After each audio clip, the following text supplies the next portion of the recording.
We've received quite a few questions from you guys on social media, like our Instagram account and Facebook and so on.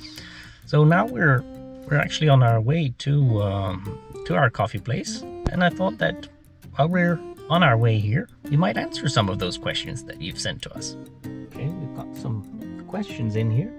So the first question is, how much caffeine is there in coffee?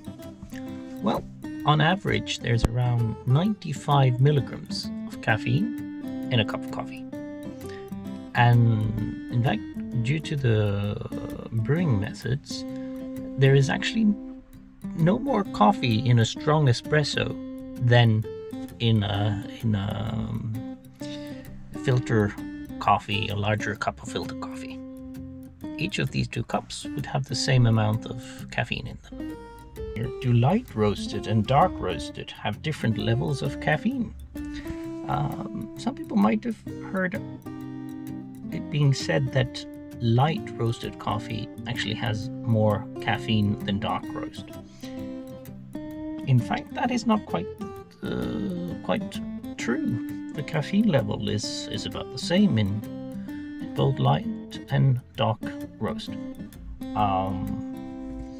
Now, in fact, the darker roast has a bit more water forced out of it. So you could actually argue that there's a little bit more caffeine in the darker roast than in the lighter. How many calories are there in coffee?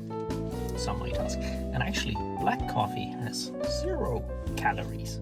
But of course, it's quite common these days to not only drink black coffee, but perhaps coffee with milk, stuff like that, and then you would get some calories from the milk, depending on what type of mix you use. How many cups of coffee can you drink a day? Well, it's recommended to limit your caffeine intake to around 400 milligrams per day, so that would mean around 4 cups of coffee. And should you start to notice symptoms such as perhaps anxiety, that you might feel a bit dizzy, or your stomach is a bit unsettled, or you have headaches and things like that, then you should really pull back a bit, and you might be drinking too much.